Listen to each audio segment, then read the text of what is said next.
नमस्ते छात्रों, मैं प्राध्यापक भोंडवे JR KB रोहमारे कनिष्ठ महाविद्यालय कोपरगांव हिंदी के ऑनलाइन लेक्चर में आपका स्वागत है। 12वीं हिंदी योग भारती में आज हम अलंकार का अध्ययन करेंगे। व्याकरण विभाग में अलंकार 2 अंकों के लिए पूछा जाता है। सबसे पहले अलंकार की जानकारी प्राप्त करेंगे। अलंकार यह शब्द अलम और कार इन 2 शब्दों से बना है। अलंकार का अर्थ है आभूषण या गहना। जिस प्रकार स्त्री अपनी सुंदरता बढ़ाने के लिए आभूषणों का प्रयोग करती है, ठीक उसी प्रकार लेखक या कवि वाक्य में या काव्य में अलंकार का प्रयोग करते हैं। अलंकार के कारण काव्य की शोभा बढ़ती है।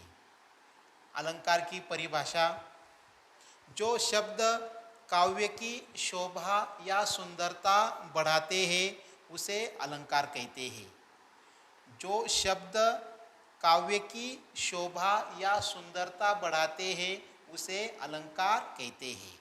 छात्रों, अलंकार के कारण काव्य की सुंदरता बढ़ती है, सौंदर्य में वृद्धि होती है। उदाहरण स्वरूप, अजय अच्छा लड़का है, यह साधारण वाक्य है। अजय हीरा है, यह अलंकृत वाक्य है। उसी प्रकार एक और उदाहरण देखेंगे। आपके आने से समारोह की शोभा बढ़ गई। इस वाक्य को अलंकृत किस प्रकार करेंगे? आपके आने से समारोह को 4 चांद लग गए। इस प्रकार अलंकार किसे कहेंगे? जो शब्द काव्य की शोभा या सुंदरता बढ़ाते हैं उसे अलंकार कहते हैं। अलंकार के 3 प्रकार हैं। 1 शब्दालंकार, 2 अर्थालंकार, 3 उभयालंकार। प्रत्येक अलंकार की परिभाषा देखेंगे। क्रमांक 1 शब्द अलंकार। जो अलंकार शब्दों के माध्यम से काव्य की सुंदरता बढ़ाते हैं उसे शब्द अलंकार कहते हैं। जो अलंकार शब्दों के माध्यम से काव्य की सुंदरता बढ़ाते हैं उसे शब्द अलंकार कहते हैं। शब्द अलंकार में शब्द महत्वपूर्ण होते हैं। शब्दों के कारण अलंकार की शोभा बढ़ती है। 11वीं कक्षा में शब्द अलंकार और उसके भेदों का हमने अध्ययन किया था। क्रमांक 2 अर्थ अलंकार। जो अलंकार अर्थों के माध्यम से काव्य की सुंदरता बढ़ाते हैं उसे अर्थ अलंकार कहते हैं। जो अलंकार अर्थों के माध्यम से काव्य की शोभा या सुंदरता बढ़ाते हैं उसे अर्थ अलंकार कहते हैं। अर्थ अलंकार में अर्थ महत्वपूर्ण है। अर्थों के कारण उस काव्य के सौंदर्य में वृद्धि होती है। 12वीं कक्षा में अर्थ अलंकार का अध्ययन करेंगे। क्रमांक 3 उभयालंकार। इसकी परिभाषा देखिए। जो अलंकार अर्थ और शब्द के माध्यम से काव्य की सुंदरता बढ़ाते हैं उसे उभयालंकार कहते हैं। जो अलंकार अर्थ और शब्द के माध्यम से काव्य की सुंदरता बढ़ाते हैं उसे उभयालंकार कहते हैं। उभयालंकार में शब्दालंकार और अर्थ अलंकार का प्रयोग किया जाता है। उभयालंकार में अर्थ और शब्द दोनों महत्वपूर्ण हैं। छात्रों, 12वीं कक्षा के पाठ्यक्रम में अर्थ अलंकार और उसके भेद इसका अध्ययन करेंगे। अर्थ अलंकार के 5 भेद हैं। अर्थ अलंकार के 5 भेद हैं। यह आपके अध्ययन के लिए है। क्रमांक 1 रूपक, क्रमांक 2 उपमा, क्रमांक 3 उत्प्रेक्षा, क्रमांक 4 अतिशयोक्ति, क्रमांक 5 दृष्टांत। यह अर्थ अलंकार के 5 भेद हैं। इन भेदों का अध्ययन करने से पहले उपमेय और उपमान का अध्ययन करेंगे। जब आप उपमेय और उपमान अच्छी तरह से समझ जाएंगे तो आप आसानी से यह 5 भेद समझ सकते हैं।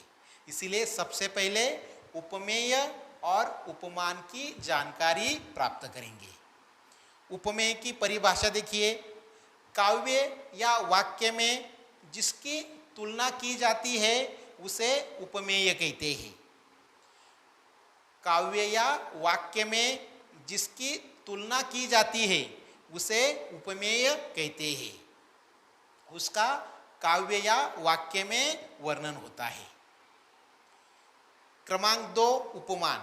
इसकी परिभाषा देखिए, काव्य या वाक्य में जिससे उपमेय की तुलना की जाती है उसे उपमान कहते हैं। काव्य या वाक्य में जिससे उपमेय की तुलना की जाती है उसे उपमान कहते हैं। एक उदाहरण देखेंगे, सीता का मुख चंद्रमा के समान सुंदर है। सीता का मुख चंद्रमा के समान सुंदर है, यह वाक्य है। अब इस वाक्य में उपमेय और उपमान कौन से हैं? तो मुख यह उपमेय है और इसकी तुलना किसके साथ की है? चंद्रमा के साथ की है, इसीलिए चंद्रमा यह उपमान है।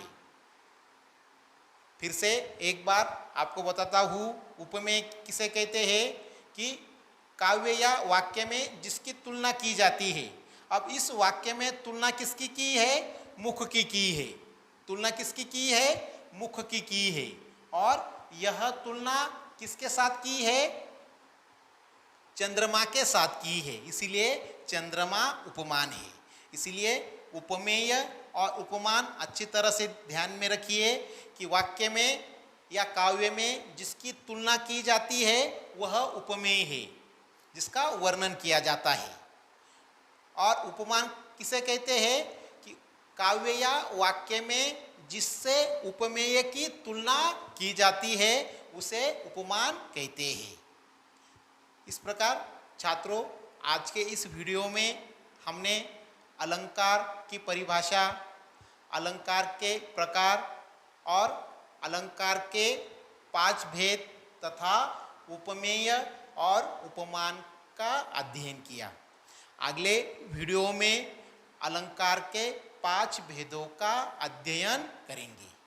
अगर आपको यह वीडियो अच्छा लगे, आप लाइक और सब्सक्राइब जरूर करें। बहुत बहुत धन्यवाद।